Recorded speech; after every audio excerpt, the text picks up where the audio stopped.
BBC বাংলার সান্ধ্য অধিবেশন প্রবাহতে আপনাদের স্বাগত। আজ আপনাদের সাথে লন্ডন স্টুডিও থেকে আছি মানসী বড়ুয়া।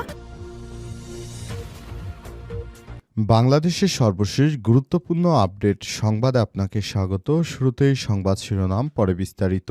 প্রথমেই জানাবো আমাদের হাতে থাকা সর্বশেষ গুরুত্বপূর্ণ সবথেকে তাজা আপডেট সংবাদ। বাংলাদেশ এবং যুক্তরাষ্ট্রের চুক্তিতে ভারতীয় পোশাক রপ্তানিকারকরা চিন্তিত। যুক্তরাষ্ট্রের সঙ্গে গতকাল একটি ঐতিহাসিক বাণিজ্য চুক্তি করেছে বাংলাদেশ। চুক্তির আওতায় যুক্তরাষ্ট্র থেকে আমদানি করা তুলো ব্যবহার করে তৈরি গার্মেন্টসের পণ্যে কোনো প্রকার পারস্পরিক শুল্ক ছাড়াই যুক্তরাষ্ট্রের বাজারে সেই তৈরি পোশাক শূন্য শুল্কে প্রবেশ করতে পারবে। বাংলাদেশ ও যুক্তরাষ্ট্রের মধ্যে এমন শর্তে চুক্তি হওয়ার পর চিন্তিত হয়ে পড়েছে ভারতের পোশাক রপ্তানিকারকরা। কারণ ভারতের উপর সর্বশেষ আরোপিত শুল্কের পরিমাণ 18%। এই ঘটনায় বাংলাদেশ আরও অনেক বেশি এগিয়ে যেতে পারবে, কারণ বাংলাদেশের তৈরি পোশাকের উপর কোনরূপ শুল্কই আসলে এই মুহূর্তে নেই। সুতরাং বাংলাদেশকে এই সুযোগটি আরও বেশি লুফে নিতে হবে। এরপর জানাবো, বিজয় যেমন গণতন্ত্রের অংশ তেমনি পরাজয়ও গণতন্ত্রের অংশ বললেন প্রধান উপদেষ্টা। আগামী জাতীয় সংসদ নির্বাচনে জয় পরাজয় যেটাই হোক না কেন রাজনৈতিক দলকে সেটি মেনে নেওয়ার জন্য আহ্বান জানিয়েছেন অন্তর্বর্তীকালীন সরকারের প্রধান উপদেষ্টা প্রফেসর ড. মোহাম্মদ ইউনূস। তিনি বলেন, জনগণ যাকে নির্বাচিত করবে সেই ক্ষমতায় আসবে, এটি পরিষ্কার কথা। গণতন্ত্রের পথে কেউ যেন বাধা হয়ে না দাঁড়ায়। কেউ যদি গণতন্ত্রের পক্ষে বাধা হয়ে দাঁড়ায় তাহলে তার বিরুদ্ধে প্রশাসনিক ব্যবস্থা গ্রহণ করা হবে। জয় পরাজয় দুটোই গণতন্ত্রের অংশ। এক পক্ষকে জয়, অপর পক্ষকে পরাজয় মেনে নিতেই হবে, এটি হচ্ছে রুল। এ ব্যাপারে কোনরূপ সন্দেহ থাকা চলবে না। এদিকে সব প্রস্তুতি সম্পন্ন ভোট পর্যবেক্ষণে আসবেন ১৯ দেশের ৫৪০ জন সাংবাদিক এবং নির্বাচন পর্যবেক্ষক, জানালো নির্বাচন কমিশন ইসি।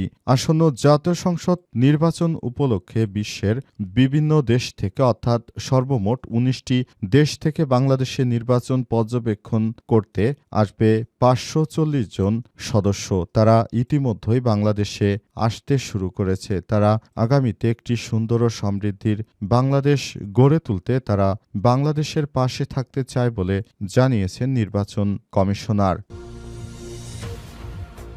এবারে জানাবো, নির্বাচনে ৫০% কেন্দ্রই ঝুঁকিপূর্ণ বলছে ইসি। আসন্ন জাতীয় সংসদ নির্বাচনে ৫০% কেন্দ্রই ঝুঁকিপূর্ণ বলে জানিয়েছেন নির্বাচন কমিশন ইসি। আজ ইসির পক্ষ থেকে এসব বিষয় নিশ্চিত করা হয়েছে। প্রিয় দর্শক, সর্বশেষ জানাবো, গিনির রাজধানীতে তীব্র গোলাগুলি।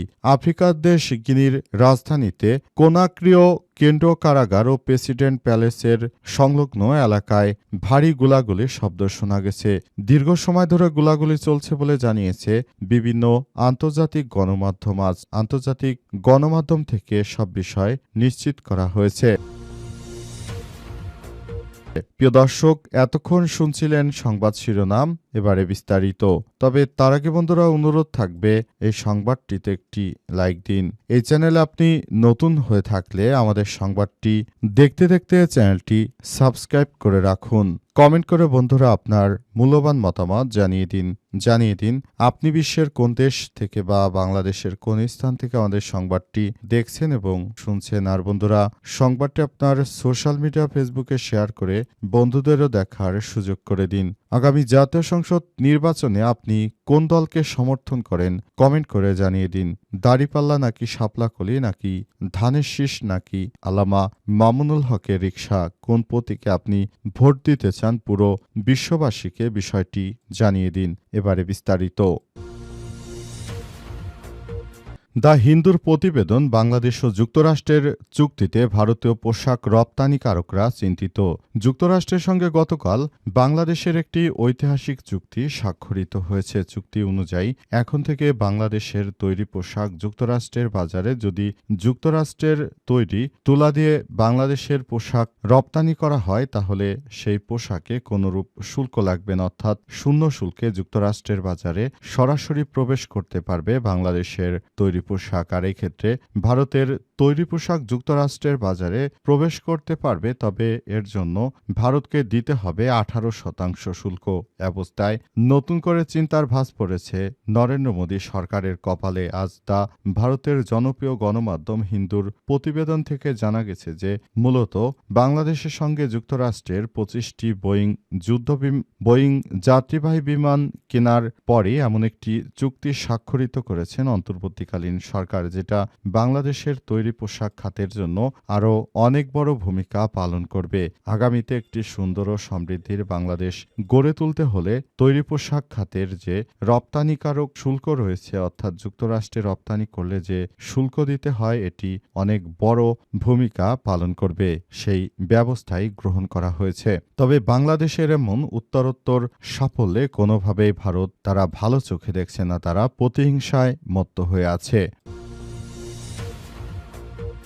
বিজয় যেমন গণতন্ত্রের অংশ, তেমনি পরাজয়েরও, বললেন প্রধান উপদেষ্টা। ত্রয়োদশ জাতীয় সংসদ নির্বাচনে অত্যন্ত সুষ্ঠু সুন্দর পরিবেশে অনুষ্ঠিত হবে বলে জানিয়েছেন অন্তর্বর্তীকালীন সরকারের প্রধান উপদেষ্টা professor doctor Mohammad Yunus. Doctor Mohammad Yunus আরও জানিয়েছেন, আগামীতে একটি সুন্দর ও সমৃদ্ধির বাংলাদেশ গড়ে তুলতে চাই, সেজন্য আমরা সবাইকে নিয়ে একসঙ্গে কাজ করতে চাই বলে জানিয়েছেন তিনি।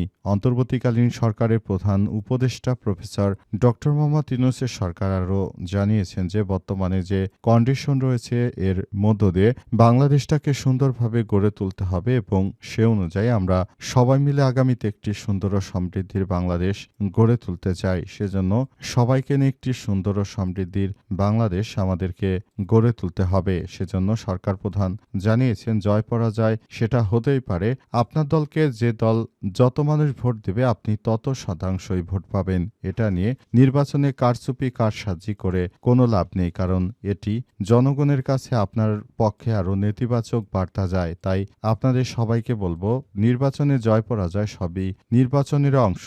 যে দল জয়ী হন এবং যে দলই পরাজিত হন না কেন, আপনারা সবাই যদি এই বিষয়গুলোকে মেনে নেন, সেটি বাংলাদেশের পরিবেশের জন্য ভালো এবং নিজেদের জন্য ভালো। সুতরাং আপনাদের প্রতি আমার আহ্বান থাকবে, আগামী জাতীয় সংসদ নির্বাচনে আপনারা যে দলই পরাজিত বা জয়ী হবেন, সেই দলই আপনারা রেজাল্টকে মেনে নিয়ে যার যার জায়গা মতো সুন্দর করে দেশটাকে সাজিয়ে গুছিয়ে তোলার জন্য এগিয়ে চলবেন। আমরা যে ক্ষমতা থেকে চলে যাব এটা যেমন সত্য, আপনাদেরকেও নতুন করে বাংলাদেশের দায়িত্ব নিতে হবে, সেটাও সত্য বলে মনে করেন তিনি।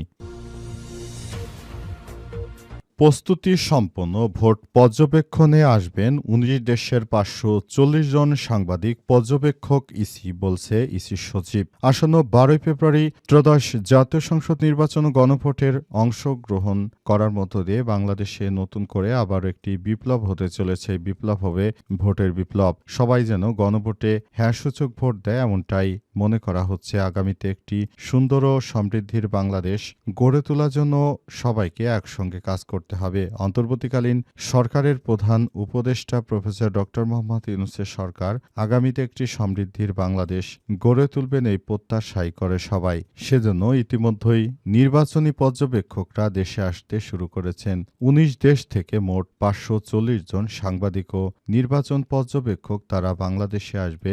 বাংলাদেশে কেমন নির্বাচন হয় সে বিষয়গুলো তারা ফলো করবে এবং বিভিন্ন জায়গায় তারা এই বিষয়গুলোকে নিয়ে ভোট দিয়ে সবার মধ্যে একটি সুন্দর পরিবেশ তৈরি করতে চায়। সেই বিষয়টিকে সামনে রেখে আসলে আগামীতে একটি সুন্দর ও সমৃদ্ধির বাংলাদেশ গড়ে তুলতে এবার জাতীয় সংসদ নির্বাচনে পর্যবেক্ষকরা আসছেন। তারা এসে আগামীর বাংলাদেশ গড়ার জন্য স্বচ্ছতা নিরপেক্ষতা তারা যাচাই বাছাই করছেন, এমনটাই জানানো হয়েছে। নির্বাচনে 50% কেন্দ্রই ঝুঁকিপূর্ণ, বললেন ইসি। নির্বাচন কমিশনার আবুল ফজল মোহাম্মদ সানাউল্লাহ বলেছেন, সারা দেশে মোট 42,659টি কেন্দ্রে সশরীরে ভোট গ্রহণ অনুষ্ঠিত হবে। এছাড়াও 299টি কেন্দ্রে পোস্টাল ভোট গ্রহণ করা হবে। সব মিলিয়ে মোট কেন্দ্রের সংখ্যা 42,958টি। ইন পার্সেল ভোটিংয়ের জন্য নির্ধারিত কেন্দ্রগুলোর মধ্যে প্রায় ৫০% কেন্দ্রকে সাধারণ এবং বাকি ৫০% কেন্দ্রকে গুরুত্বপূর্ণ বা ঝুঁকিপূর্ণ হিসেবে চিহ্নিত করা হয়েছে। এই বিষয়গুলোকে খুবই গুরুত্ব সহকারে দেখা হচ্ছে। আরও জানানো হয়েছে যে মোট কেন্দ্রগুলোতে যতগুলো ব্যালট পেপার রয়েছে এবং আগামীতে সবগুলোর বিষয়ে সবাইকে এখন থেকেই আরও বেশি সতর্ক অবস্থানে থাকতে হবে। কেউ যেন নির্বাচন নিয়ে কোনো নয়ছয় করতে না পারে, সেসব বিষয়ে খুবই গুরুত্ব সহকারে কাজ করতে হবে। সরকার আগামীতে একটি সুষ্ঠু সুন্দর বাংলাদেশ গড়ে তুলতে সবাইকে নিয়ে একটি সুন্দর ও পরিচিত বাংলাদেশ গড়ে তোলার জন্য সবাইকে কাজ করতে হবে। নতুন করে বাংলাদেশে সবাইকে এখন থেকেই এসব বিষয়গুলো নিয়ে কাজ করতে হবে। এজন্য সবাইকে নিয়ে আমরা একটি সুন্দর বাংলাদেশ গড়ে তুলব এবং আমরা কোনরূপ ঝুঁকিপূর্ণ কোনো কাজ করব না বলে নির্বাচন কমিশনের পক্ষ থেকে বলা হয়েছে। সে অনুযায়ী সবাইকে নিয়ে একটি গুরুত্বপূর্ণ বিষয় সামনে এসেছে। আগামী জাতীয় সংসদ নির্বাচন অত্যন্ত গুরুত্বপূর্ণ হয়ে উঠেছে এবং সে অনুযায়ী সবাইকে নিয়ে একটি সুষ্ঠু সুন্দর পরিবেশে ভোট দেওয়ার প্রতি আহ্বান জানানো হয়েছে।